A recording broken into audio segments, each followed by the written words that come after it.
Welcome to the Deep Dive, the show where we take, well, a mountain of information and really distill it down into the crucial insights you need to be truly well-informed. Today, we're cutting through what can be some real complexity around farm taxes. Okay, let's unpack this. We're taking a deep dive into navigating farm taxes, specifically focusing on Schedule F. And look, this isn't just about mechanically filling out forms, right? Not at all. This is about understanding the nuanced opportunities that might be hiding within those pages. Yeah. Opportunities to strategically find tax savings. Yeah. And that can dramatically impact your farm's bottom line. Our mission today is to give you a kind of shortcut to being well-informed about farming income and expenses, helping you grasp what's truly important for your financial health, your future growth. That's right. Because, for many farmers, tax forms can feel like, well, an annual wrestling match. Yeah. Especially when you're already juggling so many other demanding aspects of running a farm. It's a lot. But that's precisely why we're here. We're going to break down Schedule F piece by piece. We'll highlight not just what to report, but crucially where the opportunities lie. Opportunities, that's the key word. Exactly. For efficiency, for unlocking, significant deductions, and ultimately for keeping more of your hard-earned money right there in your operation. It's really about transforming what might feel like just a compliance chore into, well, a powerful strategic advantage. Okay, let's dive in then. Let's lay that foundation. So starting right at the beginning, what exactly is Schedule F, Form 1040? Right. So essentially, it's the primary tax form, the main one farmers use to report their profit or loss from their farming activities. Main ledger, basically. Yeah, think of it like that. The central ledger for all your agricultural income and expenses. Now, if you're operating a farm as a sole proprietor, or maybe you're a partner in an LLC that's treated as a partnership, or even managing a farm as an estate or trust, this is likely one of the key forms you'll be, pretty familiar with. And it connects directly to your main income tax return, whether that's a Form 1040 or 1040 SR for individuals. Okay. Or a Form 1065 for partnerships, or maybe a 1041 for trusts and estates. Understanding how Schedule F fits in with your specific structure, that's fundamental. It shapes your whole tax picture. Gotcha. And, while we're focusing deep on federal taxes today, it's super important to remember there's more, Absolutely. Right? Your farming activity can also hit state and local taxes, and often there are other requirements like specific business licenses, maybe various fees. Right, all those local bits and pieces. Yeah. So we always advise, check directly with your state and local governments, get those specific rules nailed down. And for more guidance on the federal side, the IRS actually has some really excellent resources. They do. Publication 225 is a big one. Right. Publication 225, the Farmer's Tax Guide, packed with details, examples. And of course, there's the dedicated page, irs.gov Schedule F. Those are your go-to spots for digging deeper. Definitely. And building on that, a really key habit, I think, for any farmer is to immediately check those future developments and what's new sections in the Schedule F instructions each year. Oh, yeah, don't skip those. No, because the tax landscape, it isn't static, right? It's always evolving. Yeah. And these updates, they can have direct, tangible impacts on your planning, your bottom line. For 2024, there are a couple of notable updates worth highlighting. Things that can definitely affect your calculations. Okay, what do we got for this year? First up, there is an adjustment to the standard mileage rate for business use.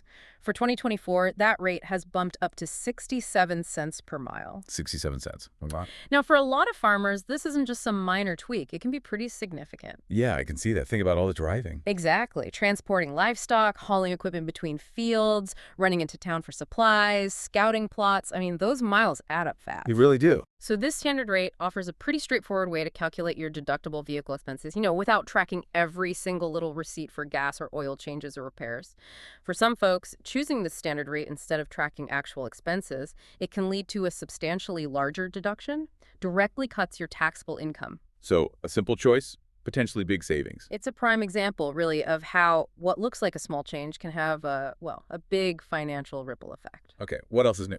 Second, there's a new Form 172. This one's called Net Operating Losses, NOLs, for individuals, estates, and trusts.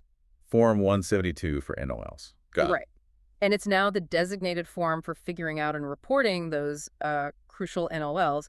It basically replaces the old Schedules A and B from Form 1045 just for this specific purpose. Ah, okay. So streamlining things a bit, maybe. That seems to be the goal, to make the process for calculating and reporting those losses a bit more straightforward for individuals, estates, and trusts. So, yeah, it might be a new form to learn, but hopefully it makes things more efficient when you're dealing with a loss year. Makes sense. Okay, so those are the what's new items. What about reminders? You mentioned those can be important. Oh, absolutely. Beyond those explicit updates, the IRS instructions always have that section just called reminders. Now, reminders sounds kind of passive, like something you might just glance over. Yeah, easily skipped. Right. But trust me, these are often like hidden strategic gold mines for tax planning. They frequently highlight crucial provisions, things that offer significant opportunities for tax savings or income deferrals that farmers might otherwise just miss. Okay, so pay attention to the reminders. Let's get into them. What are the strategic ones? Let's do it. First one, drought relief for livestock sales. This is a powerful one. A direct tax deferral mechanism specifically designed to help farmers manage, that income volatility. Right, because weather can throw everything off. Exactly. So if you're a farmer forced to sell certain livestock because of severe drought, or it could be floods or other weather events, and your area has qualified for federal assistance, Yeah. you might be eligible for an extension to replace that livestock, but more importantly, you can defer the tax on any gains from those forced sales to the following tax year. So push the income recognition forward. Precisely. Say a devastating drought in 2024 forces you to liquidate a big chunk of your herd. Instead of taking that entire taxable gain in 2024 when you might already be struggling, you can elect to push that income onto your 2025 tax return. This effectively smooths out your taxable income over 2 years, gives you crucial breathing room financially, and could stop you being pushed into a higher tax bracket in a year you can least afford it. That sounds incredibly helpful in a tough situation. It really is. You'd look at specific IRS guidance like Tax Tip 2022-152 for the detailed rules. Good to know. Okay, what's next on the reminder list? Next, let's talk about the business meals deduction. This is a change that sometimes catches people off guard, so it's really essential to be aware of it. Okay, meals. What's the story here? Well, that temporary 100% deduction for business meals provided by a restaurant, the one we had for a couple of years, Yeah, I remember that. it's expired. So starting January 1, 2023, the deduction for business meals went back to the old 50% rule. Ah, back to 50%. Right. You can only deduct half the cost of qualifying business meals now. It's a detail, sure, but knowing it is really important for tracking your expenses accurately and just making sure you're only deducting what's allowed. Every legitimate deduction matters, but so does, avoiding over-deducting. Right, got to keep those records straight. 50% for meals. Got it. Okay, moving on. Now, this next one, this is where it gets really interesting for a lot of farms. Ooh, okay. We're talking about the business interest expense limitation. This is under Section 163J. Section 163J, right. I've heard of this one causing headaches. It can, yeah. The general rule is that your business interest expense deduction can be limited. It's based on a percentage of your adjusted taxable income, and it can get quite complex and restrictive for many businesses. However, and this is the key part, there is a significant and incredibly valuable exemption that can save many farmers a lot of hassle and, frankly, money. An exemption. Tell me more. Small business taxpayers specifically, those with average annual gross receipts of $30 million or less for the 3 prior tax years, so that's for 2024. What's $30 million left? They are not subject to this limitation. Wow, that's huge. It's a massive win. It means the vast majority of small and medium-sized farms don't have to worry about this complex calculation. They can generally deduct 100% of their qualifying business interest. That's fantastic news. It is. And furthermore, certain farming businesses, even if they do go over that $30 million threshold, can elect out of this limitation.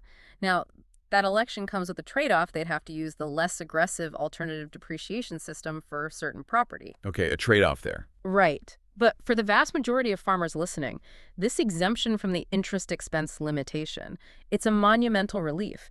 It means you can fully deduct your business interest operating loans, equipment financing, without needing complex forms like Form 8990. That really is a huge sigh of relief. Just knowing you can fully deduct that interest without jumping through extra hoops, especially for smaller operations. That's a game changer. It absolutely is. So what about the flip side? What if the farm takes a loss? Are there limits on how much of that loss you can claim? Yes, absolutely. That brings us neatly to the excess business loss limitation. Okay, excess business loss. Right. For non-corporate taxpayers, which includes most farmers filing Schedule F, there's a cap on how much of your overall business loss you can claim in a single year. For 2024, the limit is $305,000 for individuals and $610,000 for those filing jointly. 305K single, 610K joint. Okay, so if your total business losses exceed that threshold, the disallowed portion isn't just gone forever. It gets carried forward to the next year as a net operating loss, or NOL. So it becomes an NOL carry forward. Exactly. This limitation is primarily designed to prevent taxpayers from using, really large business losses to offset significant amounts of non-business income, like investment income or salaries. It helps ensure that business losses primarily offset business income over time. Got it. Okay, that makes sense. Are there any direct tax-saving opportunities in these reminders, things that cut the tax bill directly? Yes, definitely. Let's talk about the energy-efficient commercial buildings deduction. This is Section 179D. Section 179D, energy efficiency. Right.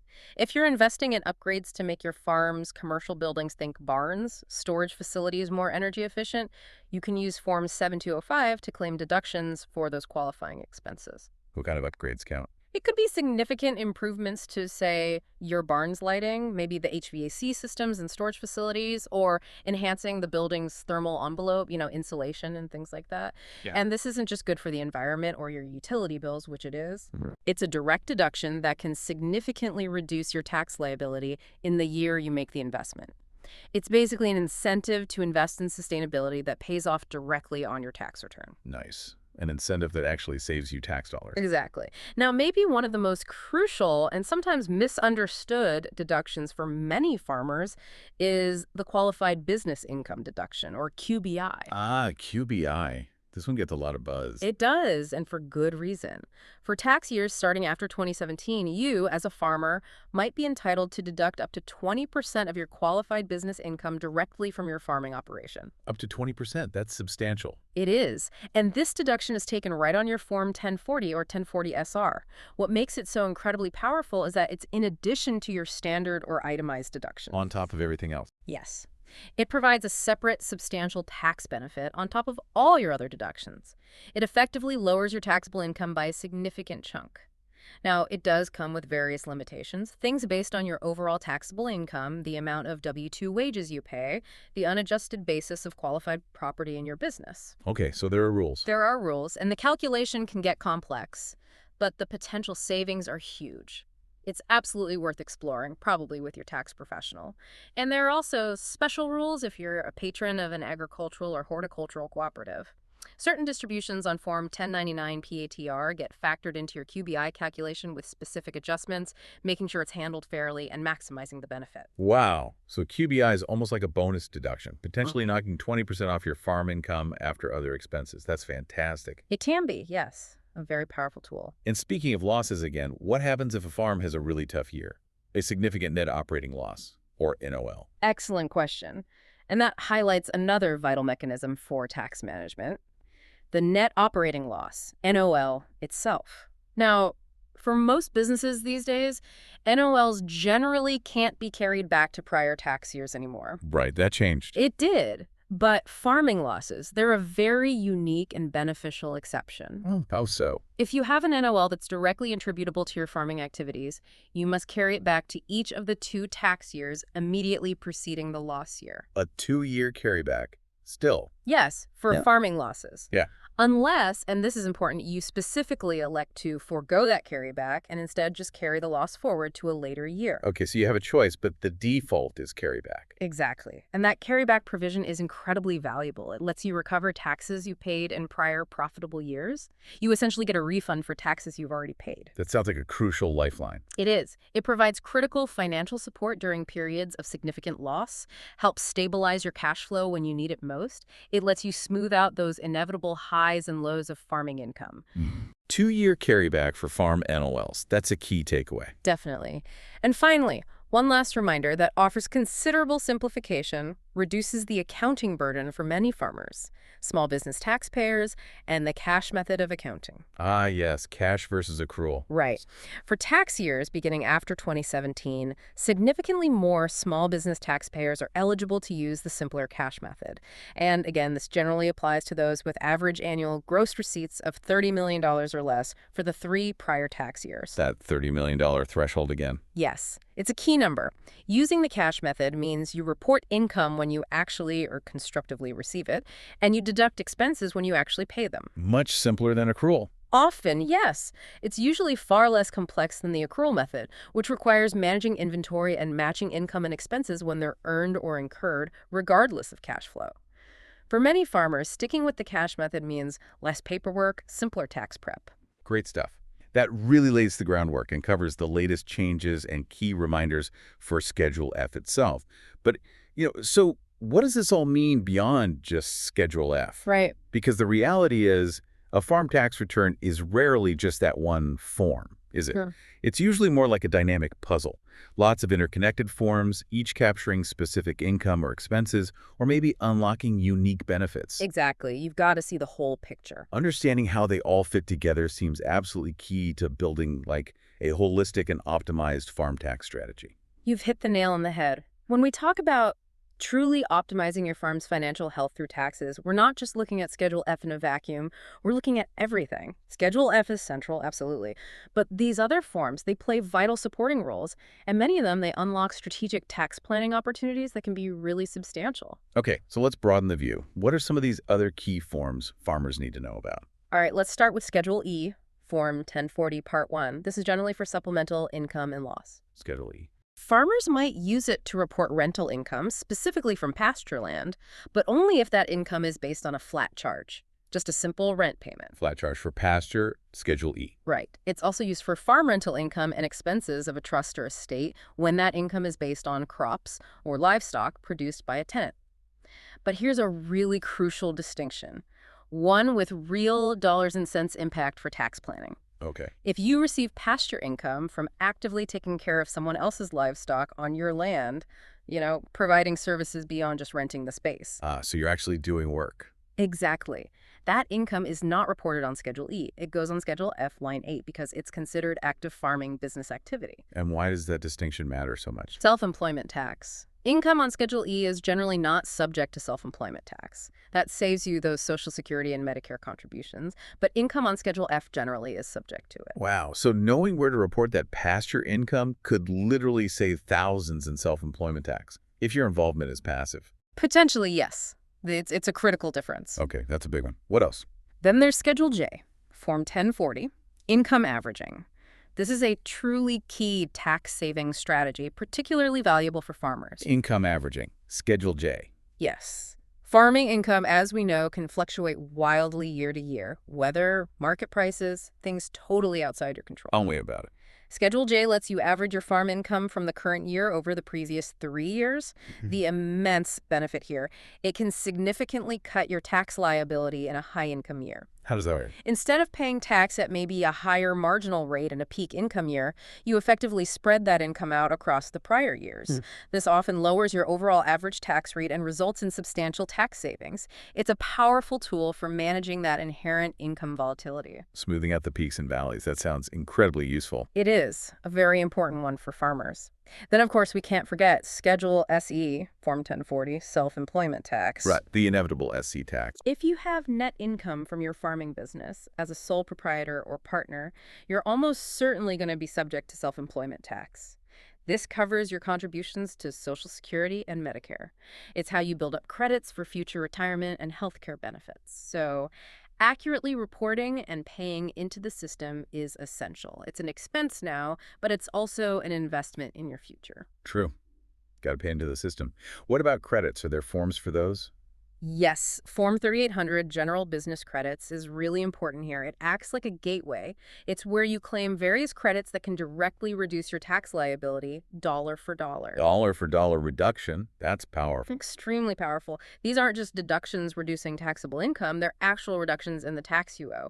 Many specific credits that might apply to farmers, maybe for certain energy investments, research, employee retention, they all get aggregated and claimed through this one form. Okay, Form 3800 for credits? Good to know. What about big purchases like equipment? That leads us straight to Form 4562 for depreciation. This is absolutely critical for pretty much every farm business. Depreciation. Form 4562. Right. This is where you claim depreciation on assets you've bought and placed in service buildings, machinery, etc. It also includes the special depreciation allowance. But here's where it gets really interesting again, and where a huge tax-saving opportunity lies. This is also where you make the incredibly powerful Section 179 election. Section 179. We touched on this, but let's dig in. How powerful is it? Imagine this. You invest, say, $100,000 in a new essential piece of farm equipment, be a tractor, a combine, a grain bin. Instead of slowly depreciating that cost over many years, maybe 7, 10 years, Section 179 often lets you expense that entire $100,000 cost in the very year you buy it and put it into service. The whole amount. In 1 year. Often, yes, up to certain limits.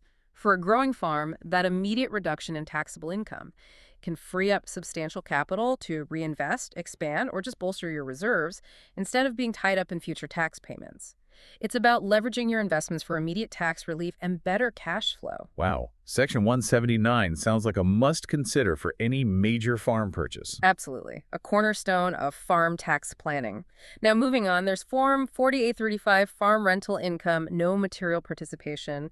This is another form that highlights that crucial tax planning distinction, similar to Schedule E we discussed earlier. Form 4835. What's the scenario here? If you receive rental income based on crop or livestock shares produced by a tenant on your land, but, and this is key, you don't materially participate in the management or operation of that farm. So you're basically just the landlord receiving a share. Exactly. You report this income on Form 4835. And the significant benefit, this income is not subject to self-employment tax. Another way to avoid SE tax if you're not actively involved. Correct. It's a key differentiator from Schedule F income, which generally is subject to SE tax. For landowners leasing out on a share crop basis without active involvement, this distinction can mean substantial savings on those Medicare and Social Security taxes. Okay, another important passive versus active distinction. What about Form 6198 at-risk limits? Right, Form 6198. This comes into play if your farm business has a loss. It helps you figure out your allowable loss by limiting it to the amount of money you are genuinely at risk of losing in the business. Skin in the game, like you said before. Exactly. The IRS wants to ensure you have real economic investment. It prevents deducting losses that exceed what you could actually lose, especially if you have non-recourse loans or guarantees protecting you from personal financial loss. Makes sense. Limits losses to your actual risk. Precisely. And we mentioned Form 7205 earlier for the energy-efficient commercial buildings deduction, Section 17090. Just reiterating its strategic importance upgrading infrastructure for energy efficiency. This form is your path to tax savings. Got it. Form 7205 for energy efficiency. Then there's Form 8824 like-kind exchanges. This is a powerful deferral tool, especially valuable when farmers are upgrading assets. Like-kind exchanges. Form 8824. How does that work for farms? It lets you defer capital gains on certain exchanges of business or investment property. For example, say you trade an old tractor for a newer, similar tractor. You might be able to defer the gain on the old tractor by structuring it as a like-kind exchange. So you don't pay tax on the gain immediately. Right. You don't pay capital gains tax in the year of the exchange. That gain effectively gets rolled into the basis of the new property. It can be a significant cash flow benefit, letting you upgrade without an immediate tax hit. Deferring gains on asset swaps. Very useful. Very. And circling back quickly to Form 8990 Business Interest Expense Limitation. Yes. Just hammering home that exception for small business taxpayers and certain farming businesses. It allows them to bypass this limitation entirely. No complex calculations, deduct all qualifying business interest. Huge simplification. That exception is definitely a key point. And finally, Form 145 Refund from Carryback Loss. This is the form you'd use to claim a refund resulting from those valuable farming net operating loss carrybacks we discussed. If you carry back an NOL to a prior year, this form gets you your tax refund from that earlier year. Okay, Form 285 for NOL refunds. That covers a lot of important forms. But let's talk about the structure of the farm itself, because that can have a huge impact on how these forms come into play, right? Yeah. Like, what about single-member LLCs or family farms run by spouses? Excellent point. The legal structure is fundamental. For a single-member LLC engaged in farming, if it hasn't elected to be treated as a separate entity like a corporation, Right, the default. the sole member generally just reports their farm income and expenses directly on Schedule F, just like a sole proprietorship. Simple. However, the owner can elect to treat the LLC as a corporation by filing Form 883D2. That changes the whole tax treatment, requires different forms. Okay, so LLCs have options. What about spouses farming together? Ah, yes. There's a really valuable election here, often overlooked for its simplicity and benefits. It's the Qualified Joint Venture, QJV. QJV, Qualified Joint Venture. This applies if you and your spouse jointly own and operate a farm as an unincorporated business, and both of you materially participate in the operation. Both materially participate. Yeah. Okay, what's the benefit? Instead of having to file a complex partnership return, Form 1065, Which can be a pain. exactly, each spouse can elect to file a separate Schedule F and a separate Schedule SE. Oh, wow. Each gets their own. Yes. This is a significant practical tax and retirement planning advantage. It grants each spouse individual Social Security earnings credit and Medicare coverage. That's vital for building future benefits, securing retirement. And you get all that without the added complexity and cost of a full partnership tax return. That sounds amazing. How does it work? You simply divide all the income, gain, loss, deductions, credits between you and your spouse based on your respective interests, and each reports their share on their own Schedule F and Schedule SE. It's a remarkable simplification with real long-term benefits. QJV election. That's a fantastic tip for married farming partners. It really is. There's also a brief mention of a community income exception for unincorporated businesses wholly owned as community property in certain states like Arizona, California, Texas. Community property state. Right. If only one spouse materially participates, all the income is considered that spouse's self-employment earnings. If both participate, the income and deductions are allocated based on their distributive shares. Just adds flexibility depending on state law. Good to know for those specific states. Any other strategic points before we hit income details? Yes, one final one that offers considerable cash flow flexibility. Estimated tax rules for farmers. Estimated payments. Farmers get a break here. They do. A very beneficial rule. You generally won't be charged a penalty for underpayment of estimated tax if your gross farming or fishing income for either the current year, 2024, or the preceding year, 2023, is at least 2/3 of your total gross income. 2/3 farm fish income. Okay. And you file your 2024 tax return and pay the total tax due by March 3, 2025. So file and pay by early March, and no quarterly estimates needed if you meet the income test. Exactly. It offers significant flexibility compared to other self-employed folks who often have to make quarterly payments. For farmers, it effectively lets you pay closer to the filing deadline, which can be a huge cash flow management advantage, especially given the seasonal and unpredictable nature of farm income. No penalty if you meet the test and pay by March 3rd. That's great flexibility. Okay, now that we've covered the wider landscape, the forms, the structures, the key updates, let's zoom right in. Let's really demystify the income side of Schedule F. We'll focus on the cash method since, as you said, it's so common for farmers, especially small business taxpayers. Simple principle, right? Report income when received, deduct expenses when paid. That's the core of it, yes. Report income when you actually or constructively receive it. And let's clarify constructive receipt. That's a key concept, isn't it? Especially for year-end planning. Absolutely pivotal. Income is considered constructively received when it's credited to your account or somehow set aside for you to use, even if you haven't physically got the cash or deposited the check yet. So even if the check's sitting on the desk. Right. If a buyer credits your account for a crop sale on, say, December 30th, and those funds are available to you then, even if you don't deposit the check until January 2nd, for cash method tax purposes, you constructively receive that income in December. So it counts for the year it became available, not necessarily when you banked it. Precisely. It's income for the current tax year, not the next. Understanding that distinction is vital for accurately timing your income, managing cash flow, and avoiding tax surprises. Okay, constructive receipt. Got it. Now let's walk through those key income lines on Schedule F Part Y, keeping an eye out for those deferral strategies and just getting the reporting right. Sounds good. Starting with line 2, rents based on crop shares farm production. Here, you report income you receive from rents based on crop shares or actual farm production, but only if you materially participated in managing or operating that farm. Material participation is key again. Yes. If your involvement was passive, no material participation, that rental income typically goes on Form 4835, like we discussed. Different tax implications, especially that self-employment tax. Getting this right is crucial for accurate SC tax. Okay, line 2 for active share crop rents. What about dealing with crises like weather?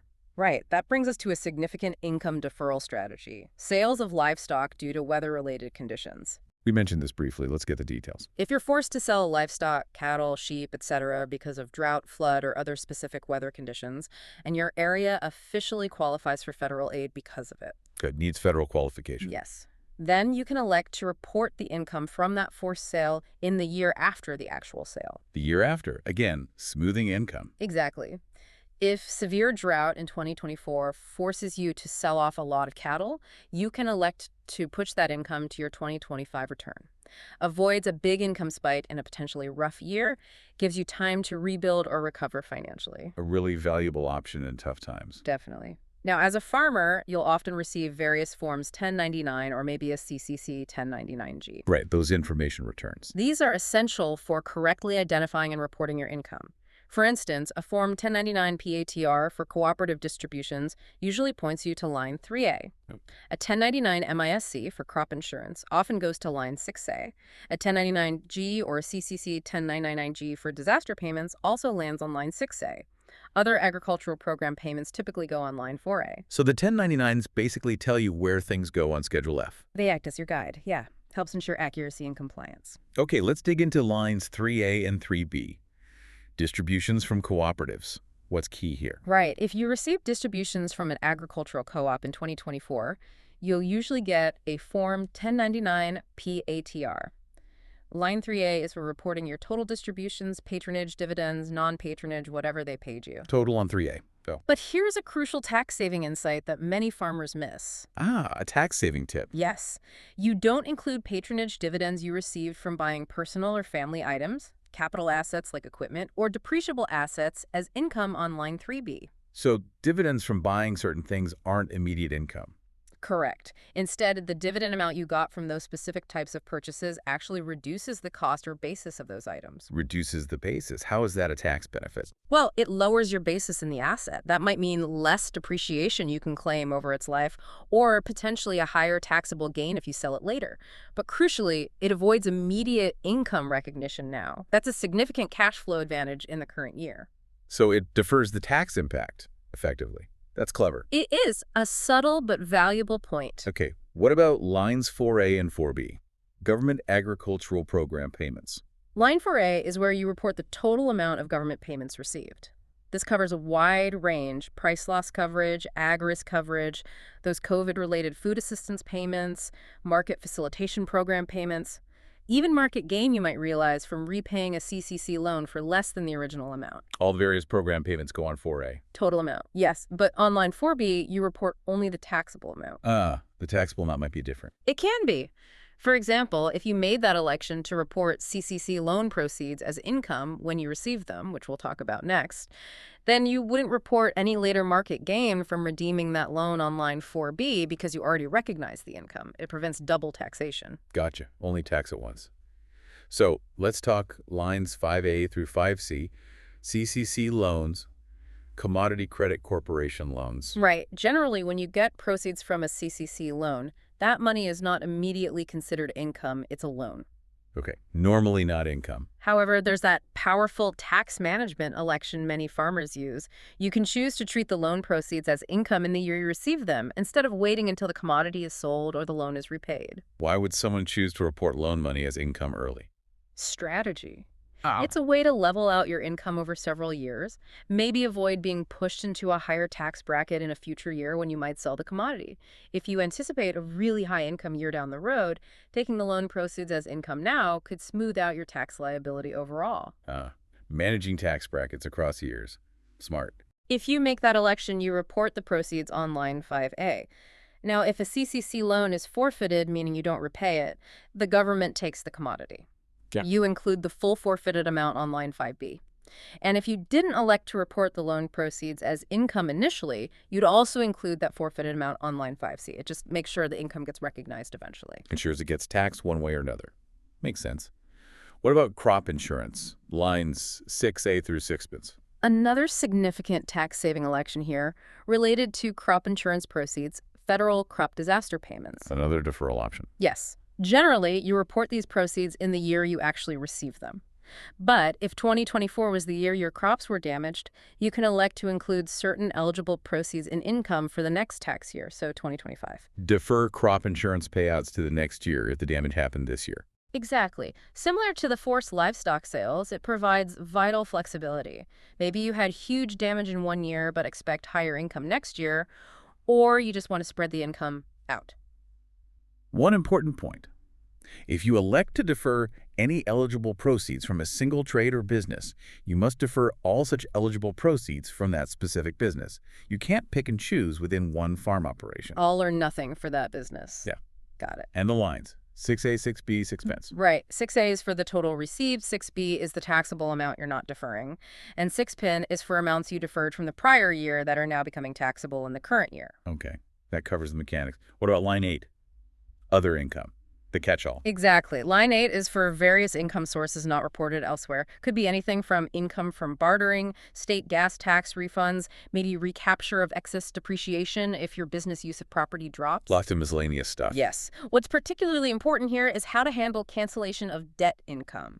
Debt forgiveness. That's usually taxable, isn't it? Generally, yes, but amounts can often be excluded from income under specific circumstances, especially for farmers facing financial challenges, like if the debt is discharged in bankruptcy or insolvency.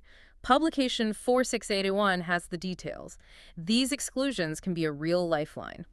Good to know there are potential exclusions for canceled debt. What else on line 8? This line also covers gain or loss on commodity futures contracts, but with a critical distinction. Futures trading. If these are true hedging transactions, meaning they're designed to protect you from price changes or other risks, basically acting as business insurance for your farm, then the gain or loss is reported here on Schedule F. Okay, hedging goes on Schedule F. Right. It's crucial to distinguish these legitimate hedges from speculative trading.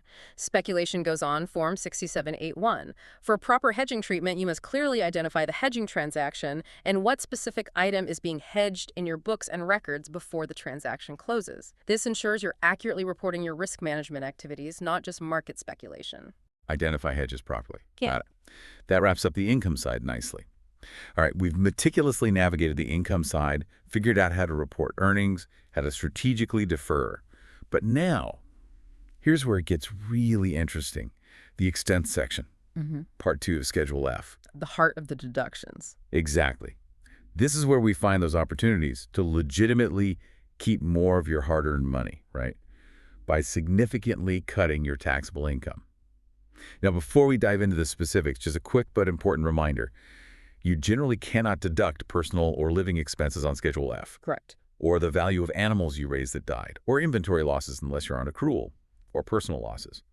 These just aren't ordinary and necessary business expenses. That's a crucial baseline distinction, absolutely. Yeah. Okay, let's explore these deductions in detail. We'll really focus on strategic opportunities, the specific rules, maximizing their impact. Let's do it. Where do we start with expenses? One of the most significant concepts, and a real game changer for many, is capitalizing costs to property produced and acquired for resale. Section 263A rules. Section 263A. Capitalization rules.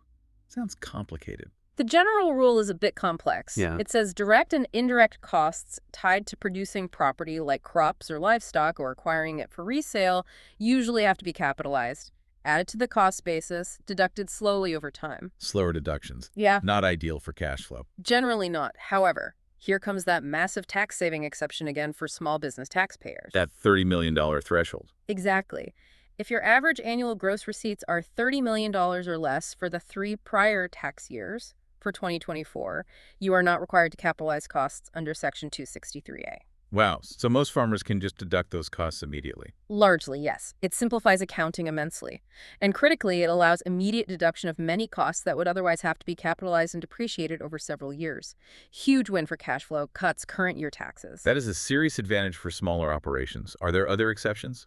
Yes, there are also specific exceptions for producing plants with a pre-production period of 2 years or less, for raising animals, and for replanting certain crops lost due to casualty. So that $30 million threshold basically lets most farmers bypass a lot of complex capitalization rules. That's fantastic. It absolutely is. And building on that, even for plants with a pre-productive period of more than 2 years, think vineyards, orchards. Long-term crops. Right. There's an election to deduct certain pre-productive period expenses. This lets you choose to currently deduct these expenses instead of capitalizing them. Deducting expenses before the crop even produces income. Yes. For those long-term crops, it's a significant cash flow benefit. You can deduct expenses during those non-productive years when you might not have much income coming in from that specific crop. That helps manage cash flow during the establishment phase. Exactly. Now, this election isn't available to tax shelters, farming syndicates, or accrual method entities. And if you do make the election, there are special rules. Gain on disposal of the plants later becomes ordinary income up to the amount you deducted, and alternative depreciation rules apply to property placed in service while the election is in effect. So it's a trade-off, but often a beneficial one for cash flow. Good to know. Okay, what about buying supplies ahead of time?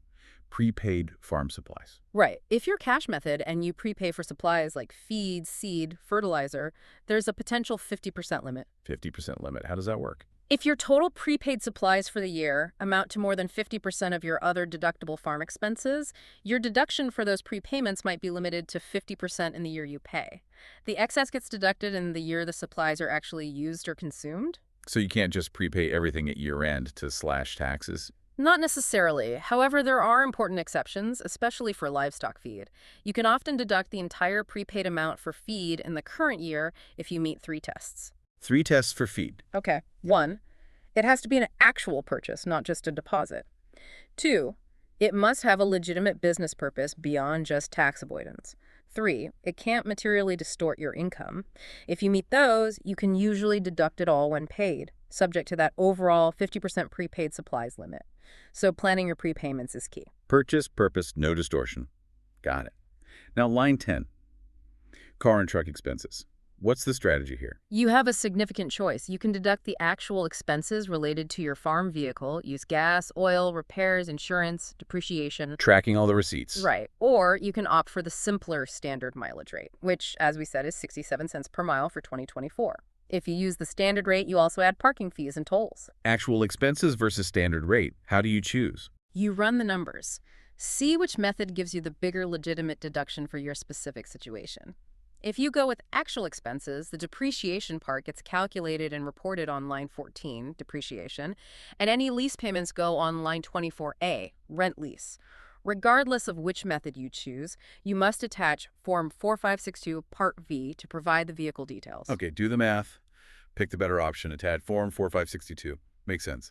What's line 12? Conservation expenses. This offers another valuable deduction, especially for farmers focused on land stewardship. These are costs paid to conserve soil and water, prevent erosion, or for endangered species recovery. What kind of costs? Things like leveling fields, building terraces, digging irrigation ditches, clearing brush, planting windbreaks, things that improve the land.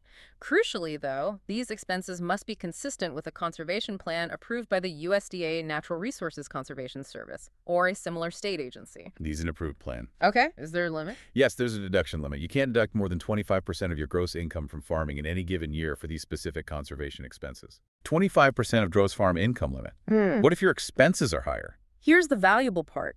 If your expenses exceed that 25% limit, the excess isn't lost. It can be carried forward and deducted in later tax years, still subject to that 25% limit in those future years. So you eventually get the full deduction, even if your conservation efforts are substantial in 1 year. Carry forward for excess conservation costs. Good. What's line 13? Custom hire machine work. This line is specifically for payments you make for machine work where the operator of the equipment also furnished the equipment. Think about hiring someone with their own combine to harvest your fields. Got it. Paying for the machine and the person running it. Exactly. You distinguish this from simply renting equipment without an operator that would go down on line 24A, rent or lease. Clear distinction. Okay, line 14. Depreciation. This feels like a big one. It's huge. especially for a capital-intensive business like farming. This is where you deduct the cost over time of assets like buildings, improvements, cars, machinery, farm equipment, things with a useful life over 1 year. What can't you depreciate? Generally, your personal home, the land itself, or livestock you're holding primarily for resale.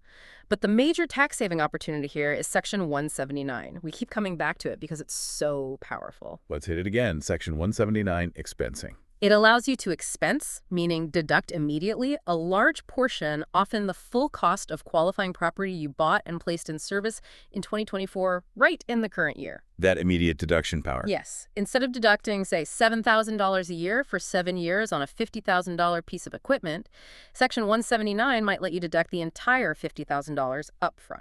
Massive impact on taxable income. There's also a special depreciation allowance, sometimes called bonus depreciation, which can apply to certain assets, and maybe special rules for trees and vines used for fruit or nut production. And we mentioned the alternative depreciation system for those farming businesses who elected out of the interest expense limitation. It all flows through here, or Form 4562. Lots happening under depreciation. Section 179 is definitely the star. What about line 15, employee benefit programs? Here, you can deduct contributions you make to benefit your employees, things like accident and health plans, or group term life insurance premiums you pay for them. But remember, contributions you make for yourself as a self-employed person, those are generally not deducted here. Self-employed health insurance usually goes on Schedule 1, Form 1040. Retirement contributions for yourself also go elsewhere. Okay, line 15 is for employee benefits, not owner benefits. Correct. And also, this deduction is reduced by any small employer health insurance credit you might claim on Form 8941. The credit is the direct tax benefit, not an extra deduction on top. Got it. Credit reduces the deduction. Now, line 16, feed purchased. We talked about prepaying feed. Right. For cash method farmers, those rules for prepaid feed are critical. You generally can't deduct feed your livestock will consume this year, unless you pass those 3 tests we mentioned. Actual purchase, business purpose, no material distortion of income. If you meet the test. Then you can usually deduct it when paid, subject to that overall 50% limit on prepaid supplies. Otherwise, you deduct it in the year the feed is actually consumed. Okay, timing rules for feed. What about line 20? Insurance, other than health. Pretty straightforward. Deduct premiums you pay for various types of farm business insurance, property insurance on barns and equipment, liability insurance, crop insurance, ordinary and necessary costs of protecting your operation. Makes sense. Lines 21A and 21B cover interest expense. We talked about the limitation. Yes, and the crucial exemption for small business taxpayers and certain farming businesses from the Section 163J limitation using Form 8990. For those who qualify, it usually means you can deduct all your qualifying business interests without complex limits. Where does the interest go? 21A versus 21B. Generally, if you have a farm mortgage and you received a Form 1098 from the lender reporting the interest, that goes on line 21A. Other business interests, like on operating loans or equipment financing where you didn't get a 1098, typically goes on 21B. You allocate interest based on how the loan money was actually used. Okay, allocate based on use, report on 21A or 21B. What about labor costs? Line 22, labor hired, less credits. Here, you deduct what you paid for farm labor wages, salaries, other compensation to your employees, not payments for your own services as the owner. Deduct employee wages. Is there a tax-saving tip here? Yes, sort of an indirect one. Your deduction for labor on this line is reduced by certain employment credits you might claim. Things like the Work Opportunity Credit, Form 5884, or the Employer Credit for Paid Family and Medical Leave, Form 8994. So the credit lowers the deduction. Right. Because the credit itself is the direct reduction of your tax liability, which is usually more valuable than a deduction. So your deduction here might look lower, but it's because you're getting a better benefit through the credit. The credit is the real prize. Got it. Line 23, pension and profit-sharing plans. This is for employer contributions made to qualified pension and profit-sharing plans for your employees. Again, contributions you make for yourself as a self-employed person to your own retirement plan, like a SEP IRA or solo 401k. Those generally go on Schedule 1, Form 1040, line 16, not here. Line 23 for employee plans. Schedule 1 for owner plans. Clear. What about lines 24A and 24B? Rent or lease expenses. Line 24A is specifically for renting or leasing vehicles, machinery, or equipment. There's a potential complication here. If you lease a vehicle for 30 days or more, you might have to reduce your deduction by an inclusion amount.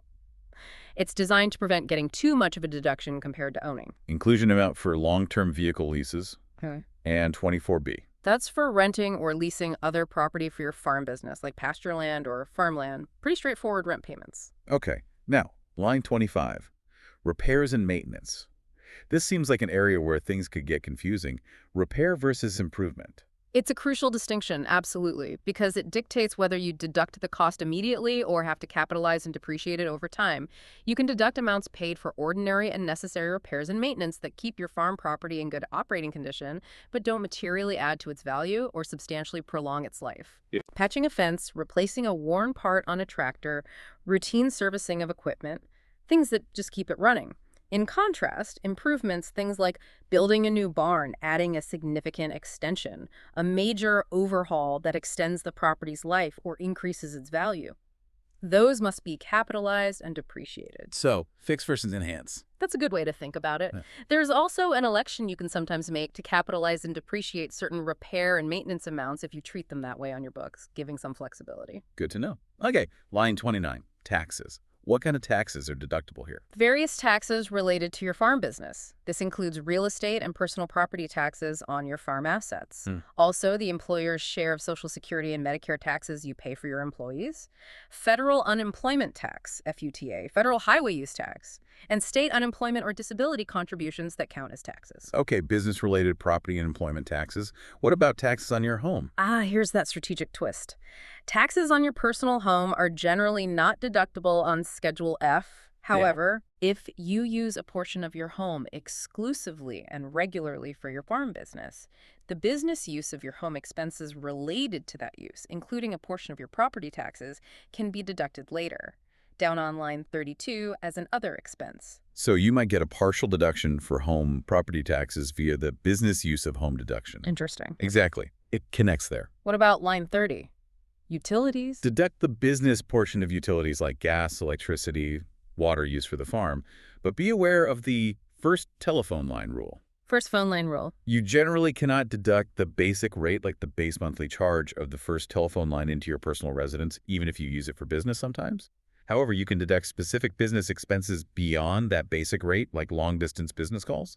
Or you could deduct the business percentage of a second phone line if it's used exclusively or primarily for the farm. Okay, limitations on the first home phone line. Good to know. Finally, we reach lines 32A through 32F. Other expenses. This is the catch-all category, right? It is your spot for any ordinary and necessary farm expenses that weren't specifically listed on lines 10 through 30, and this can be a real goldmine of potential deductions if you meticulously track everything throughout the year. What are some key other expenses farmers should track? Okay, let's highlight some important ones. At-risk loss deduction. If you had a loss disallowed in a prior year because of the at-risk rules, that carryover loss can be deducted here in the current year if you now have sufficient basis at risk. Okay, using up prior disallowed losses. Business startup costs. This is a fantastic tax saving for new farms. You can elect to deduct up to $5,000 of certain startup costs in your first year. This $5,000 limit gets reduced if your total startup costs exceed $50,000. Any costs above that initial deduction can then be amortized, deducted incrementally over 180 months. Crucial for new ventures. Up to $5 upfront for startup costs. Great tip. Business use of your home, another tax saving area. As we mentioned with taxes, farmers can deduct certain home expenses if a part of the home is used exclusively and regularly for the farm business. This isn't just an office, maybe storage, a workshop. You calculate it using publication 587. There's even a simplified method available now. Okay, the home office use deduction. De minimis safe harbor for tangible property. This offers significant simplification and tax saving. It lets you immediately deduct amounts paid for certain low-cost tangible property items, avoiding capitalization and depreciation. If you have an accounting policy to expense items under a certain threshold, like $2,500 or maybe $5,000 if you have audited financials, you can just deduct them. Streamlines things immensely. Deducting small cost items immediately. All right. Energy-efficient commercial buildings deduction, Form 7205. Just reminding again about this valuable deduction for energy upgrades. It often falls under other. Forestation and reforestation costs. A specific tax saving for timber farmers. Generally capital costs, but you can elect to expense up to $10,000 annually per qualified timber property. Remaining costs can be amortized over 84 months. Significant immediate deduction. Up to $10K expense for timber costs. Good for forestry. Legal and professional fees. Fees paid for legal, accounting, tax advice, tax preparation services directly related to your farm business are deductible here. Tools. Small, short-life tools, shovels, rakes, hand tools, things with a useful life under a year are deductible as current expenses. Travel and meals. Business travel costs, transportation, lodging are deductible. Business meals are 50% deductible, assuming they aren't lavish and you or an employee are present. Remember, entertainment expenses are generally not deductible anymore. Travel, yes. Meals, 50%. Entertainment, no. Got it. And a final pre-productive period expenses reminder. That choice to capitalize or currently deduct for plants with a pre-productive period over 2 years, that decision impacts cash flow and lands here if deducted. Wow. That covers a huge amount of ground on expenses. So many potential deductions. Okay, we've covered all the income streams flowing into Schedule F, and we've meticulously unpacked that vast array of deductible expenses. Now it's time to put it all together. How do we actually get to that critical bottom line? Your net profit or loss. Right, the culmination. And crucially, what happens if your farm is showing a loss? Because this is where Schedule F finishes, but is also where several really important limitations kick in. And you said they have to be applied before you finalize that farm income or loss number. Indeed. It's a critical sequence. After you total all your expenses on line 33, you simply subtract that total from your gross income to arrive at your tentative net profit or loss on line 34. Basic math, income minus expenses. However, and this is a really critical point, if that calculation results in a loss, you cannot just write that loss on line 34 and immediately carry it over to your main tax return. Stop right there if it's a loss. Yes. There's a crucial, specific order of operations for applying loss limitations that must be followed.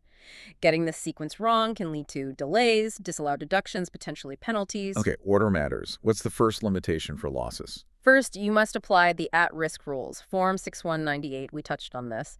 These rules ensure you only deduct losses up to the amount you genuinely have at risk of losing in the farming activity. Your actual economic investment. Exactly. If you have non-recourse loans not secured by your own property or investments protected by guarantees, those amounts generally are not considered at risk. Your deductible loss is limited to your personal investment plus amounts you are at risk for. If you have amounts not at risk and the farm shows a loss, you absolutely must complete and attach Form 6198. Failing to do so will likely hold up your return. Okay, step 1 for losses. At-risk rules using Form 6198. What's step 2? Second, after applying the at-risk rules, you then consider the passive activity loss rules, Form 8582. This is absolutely critical if you did not materially participate in your farming business. The material participation test again. Yes. If you checked that no box back on line E of Schedule F indicating no material participation, then losses from that activity are generally considered passive losses.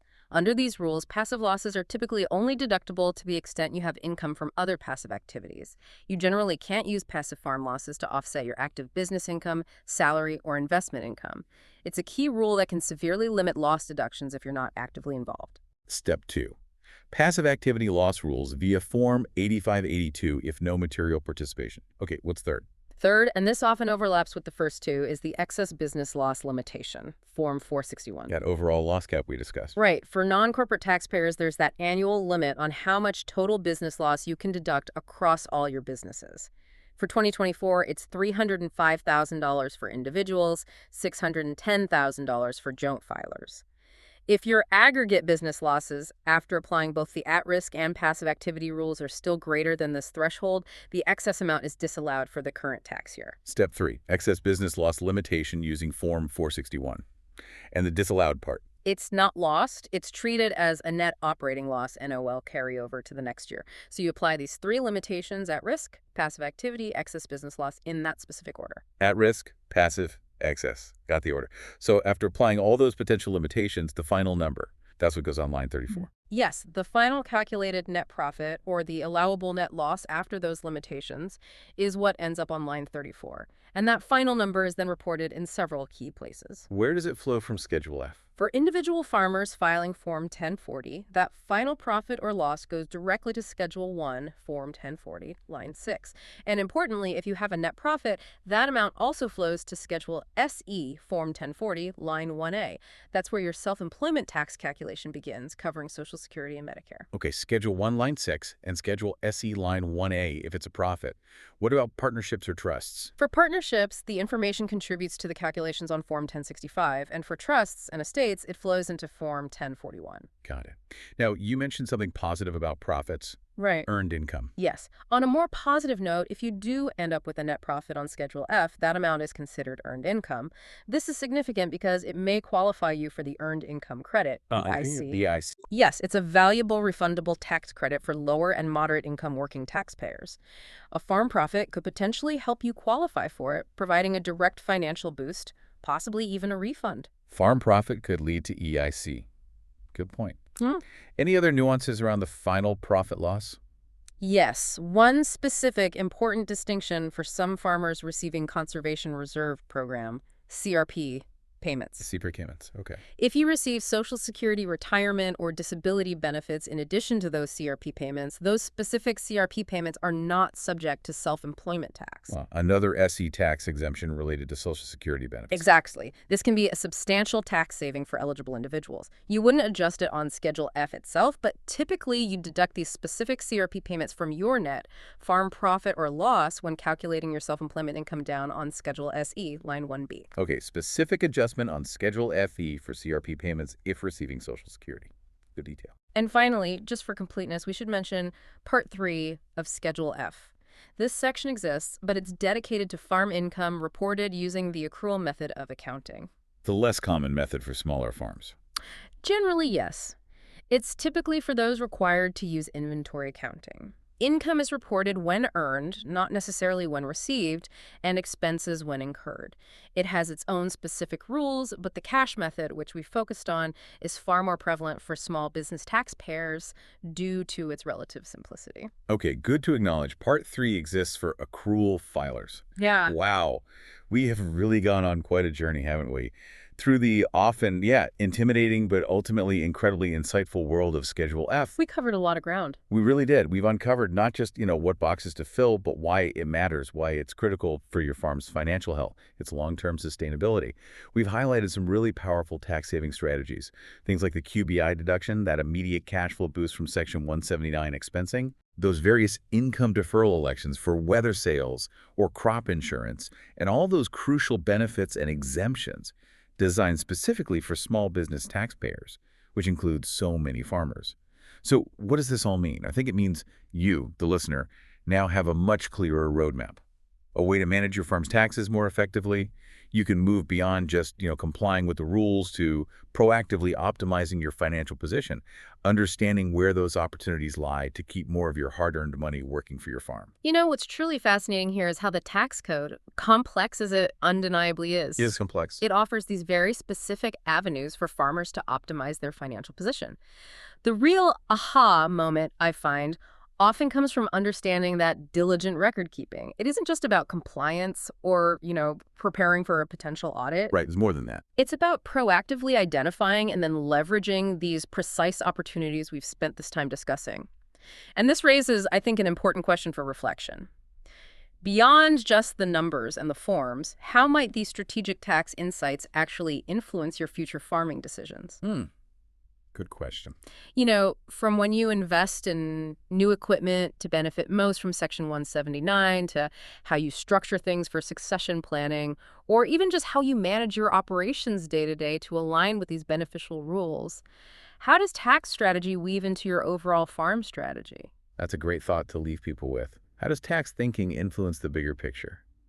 Well, we certainly hope this deep dive has armed you with some valuable insights, maybe sparked a few new strategies for your own farm. Keep those questions coming, and remember, the journey to being truly well-informed, well, it's an ongoing adventure.